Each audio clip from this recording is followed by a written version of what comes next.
கடந்த மாதம் 30ஆம் தேதி உசிலம்பட்டி பகுதியில் ஒரு நடக்காத சம்பவத்தை காரணம் காட்டி அது ஒரு சாதிய வன்கொடுமை காரணம் நடந்துச்சுன்னு சொல்லி திரும்ப அவரை உள்ளே வர முயற்சிக்கிறாரு உசிலம்பட்டிக்குள்ள. அப்போ அவர் வரக்கூடாதுன்னு தடுக்கிறாங்க. உடனே அவர் சாதிய வன்கொடுமை பகுதியாக உசிலம்பட்டி அறிவிக்கணும்னு சொல்கிறாரு. அதுக்காக அவங்க கட்சிக்காரங்க கடந்த 1ஆம் தேதி ஒரு ஆர்ப்பாட்டம் ரெடி பண்ணாங்க. அதாவது என்ன ஆர்ப்பாட்டம்னா சாதிய வன்கொடுமை பகுதியாக உசிலம்பட்டி அறிவிக்கணும்னு. அந்த திருமாவளவன் வருகையும் அந்த ஆர்ப்பாட்டத்தை எதிர்த்து நான் ஒரு பதிவு போடுறேன், பேட்டியும் கொடுக்குறேன். அதை புகாராக கொடுத்து என் மேலே கடந்த 30ஆம் தேதி எங்கள் சைபர் கிரைமில் வழக்கு பதிவு செஞ்சாங்க. பதிவு செஞ்சு நான் ஏபி போட்டிருந்தேன். ஏபி போட்டு சமீபத்தில் இப்போ ஒரு சம்மன் எனக்கு வந்து ஆஜராக சொல்லி அந்த சம்மன் விஷயமா நான் ஆஜராக வந்திருக்கேன். அதாவது என்னன்னா சாதிய வன்கொடுமை அறிவிக்க சொன்னதுனால தான் நான் அதை எதிர்த்து அந்த மண்ணில் பிறந்தவன் உசிலம்பட்டிக்காரன்.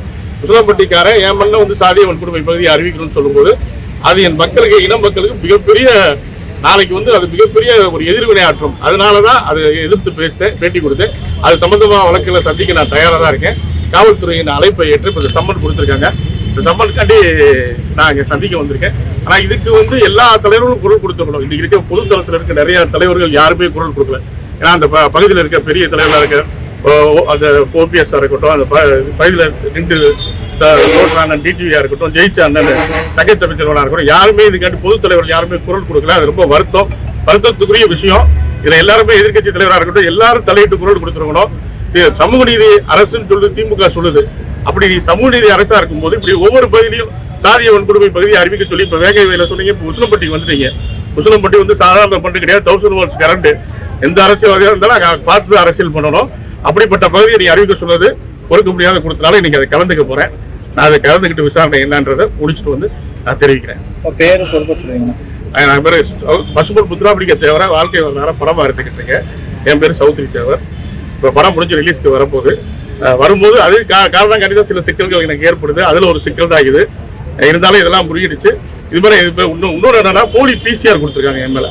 நான் சாதியை பற்றியோ இதை பற்றியோ எங்கேயுமே பேசல. போலி பிசிஆர் கொடுத்துருக்காங்க. பிசிஆர் பற்றின விழிப்புணர்வு மக்களுக்கு வரணும். இது மாதிரி எத்தனை வழக்கில் சந்திச்சாலும் இது பற்றி விழிப்புணர்வு போராடுவோம். ஆமாம்,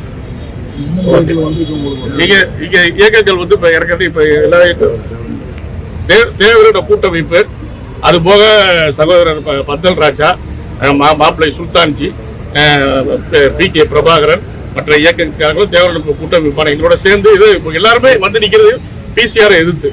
இந்த போலி பிசிஆர்களை ஒழிப்போம். விரைவில் இப்படியே போச்சுன்னா அதாவது நீதி சட்டம் நீதி அனைவருக்கும் சமமாக வழங்கணும்.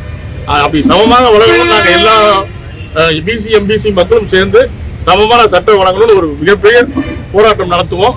மாநாடா கூட நடத்துவோம். தெரிவிச்சுக்கிறேன். இப்போ போய் இதை முடிச்சுட்டு நான் பயன்படுத்துகிறேன். நன்றி, வணக்கம்.